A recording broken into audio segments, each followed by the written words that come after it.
Today we're diving into one of the absolute weirdest events in all of human history. Seriously. It sounds like something out of a horror movie, but this story is terrifyingly real, and it's all in the historical record. I mean, think about that question for a second. Could you literally dance yourself to death? It sounds impossible, right? But for hundreds of people way back in the summer of 1518, this wasn't some dark thought experiment. It was their shocking reality. So, how many people are we talking about here? Roughly 400. That's right. About 400 men, women, and even children were suddenly gripped by this phenomenon, and they just could not stop dancing. The place was Strasbourg, which at the time was part of the Holy Roman Empire. For weeks on end, the city streets were just filled with people locked in this frantic, non-stop, agonizing dance. Now, if you're picturing some kind of joyful street party, this quote right here just shatters that image. Historical accounts paint this incredibly grim picture. This wasn't a party, it was an absolute ordeal. People were in pain, their bodies moving completely against their will, leading to broken bones, exhaustion, and for some, even death. So, the big question is, how on earth could something like this even happen? Well, this dancing plague didn't just pop up out of nowhere. To really get what was going on, you have to understand the world they were living in. And folks, it was a desperate one. Life in 1518 Strasbourg was just brutal. The level of stress people were under is almost unimaginable to us today. We're talking about famine from failed crops year after year. Deadly diseases like smallpox were just sweeping through the population. And underneath it all was this deep, powerful fear that God was angry and that curses were very, very real. This was an environment of constant, crushing anxiety. And this belief right here is the key.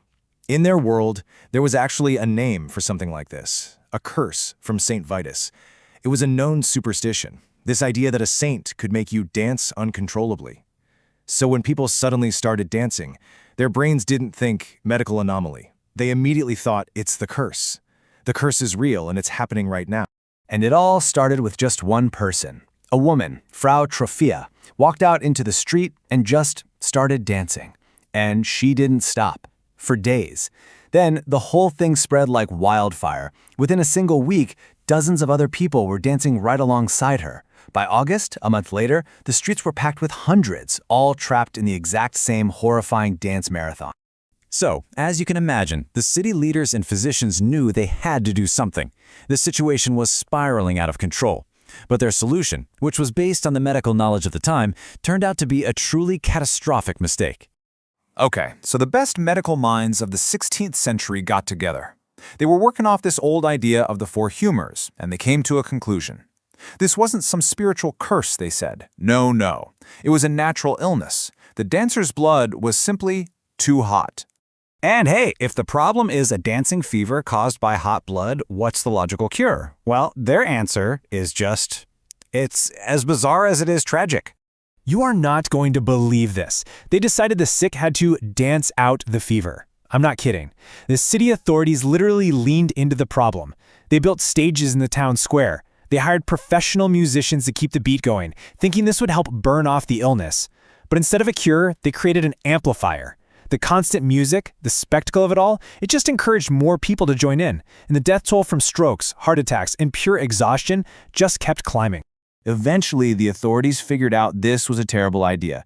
They banned public dancing and started sending people to religious shrines to pray. And slowly, the plague faded away. But for 500 years, the question has haunted us. What actually happened? Now, modern science is on the case. Okay, so modern investigations have really narrowed it down to two main suspects, two leading theories. One is physical and one is psychological. Basically, did they eat something that made them do this, or did it all start in their minds? Let's break these down. On one hand, you've got ergot poisoning. This is a fungus that can grow on rye, which they used for bread, and it can cause spasms and hallucinations. Sounds plausible, right? But here's the problem. The symptoms don't perfectly match. This dancing went on for weeks, way longer than an ergot trip, and it doesn't explain how it could spread just by seeing someone else do it. But then you have mass psychogenic illness. You might know it as mass hysteria. This one fits the context perfectly. You have extreme stress as the trigger, and the dancing becomes a physical outlet for that trauma, spreading person to person through social contagion. And this is pretty much where most historians and scientists have landed.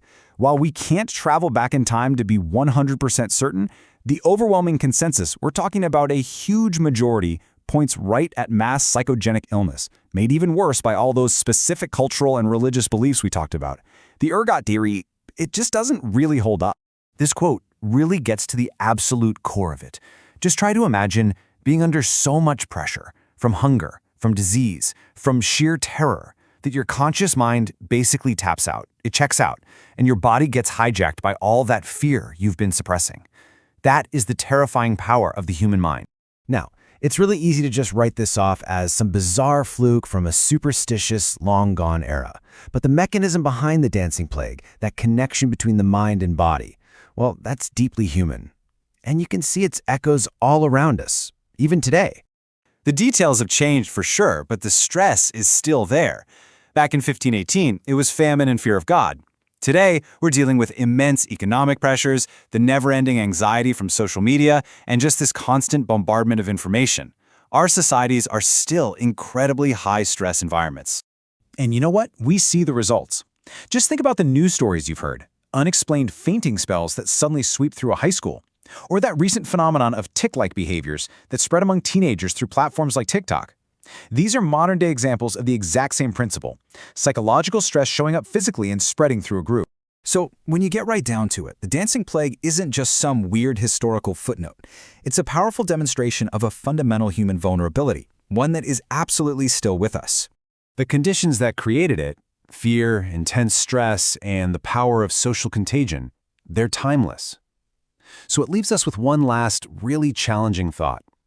If the people of 1518 danced, what involuntary thing are our modern pressures creating in us? What is our dance?